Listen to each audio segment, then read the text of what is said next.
Welcome back into Sports Sunday. As promised, we welcome in ESPN 1320's Damien Barling for an edition of 5 on It. It's been a minute since we've done that. Damien, thanks so much for joining the show. The Niners able to pull off the 15-10 victory over the Chargers. Trey Lance struggled a bit. He was 8 for 14. I know it's Trey Day in the Bay for you, Damien, but from what y'all saw tonight, have your thoughts changed at all on Trey Lance? No, I love Trey Lance from jump. I've always been curious, like, what exactly Kyle Shanahan's plan is, what exactly he wants to do. Like, he kind of framed it as the whole dream scenario, as the Alex Smith, Patrick Mahomes scenario, but I'm not sure that that's accurate. I know he made this proclamation about Jimmy as our guy, but it feels like week after week, practice after practice, he's starting to change his mind a little bit. I don't know how different the team is if Trey Lance starts versus Jimmy starts, but I really do love Trey Lance, and I can't wait for his time to be under center. What I really like about him is he has some problems, but very fixable problems right now. I mean, when you're talking about one of the dude's biggest issues being, hey, take a little zip off your ball, add in a little touch. That's something that can be done. We've heard so much that he's a sponge. He's a really smart player.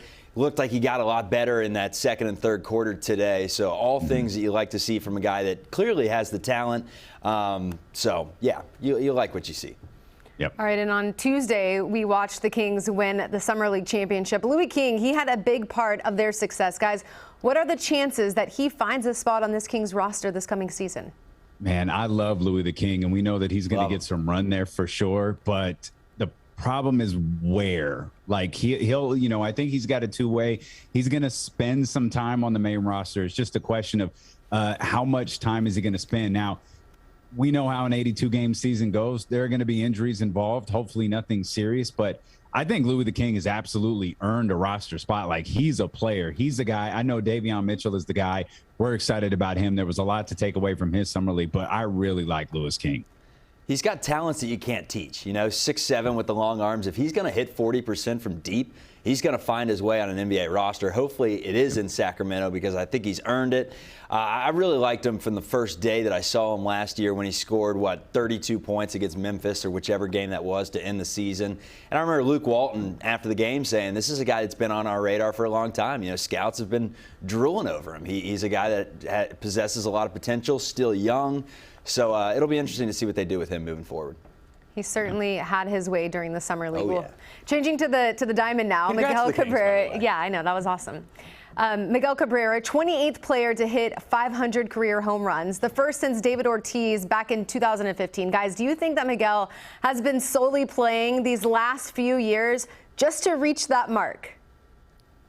I don't think so, but I mean, he's only 38 years old. He's playing in Detroit. Absolutely. Yeah. Come on.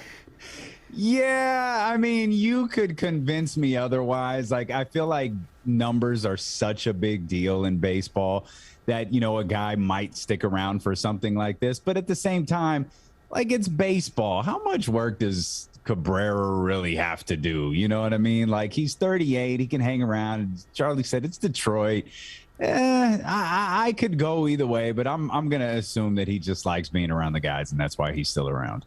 No, I think he absolutely was gunning for 500, and he wasn't leaving until he got there. I mean, you just look at the list. 28 players now, including Miguel Cabrera, have reached that mark. You're absolutely sticking around.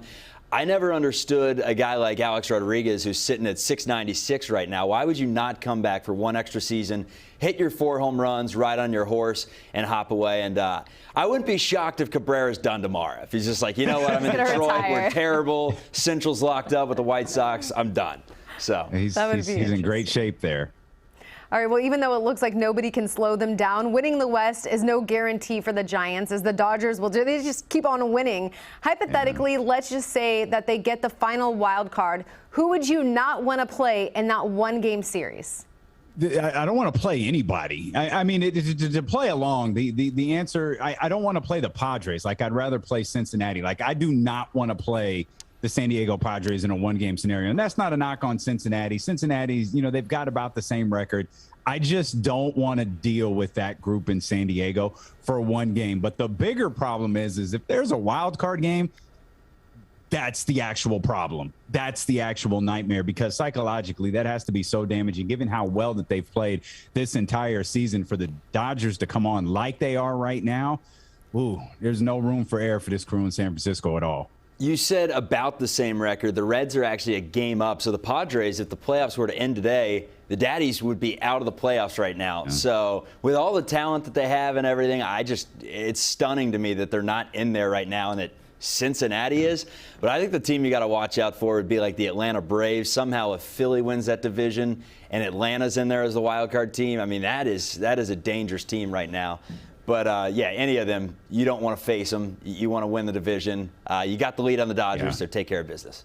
They can't be in a one-game scenario at this point. They just can't be. Too good. No. Too good to be. For the psyche, not good.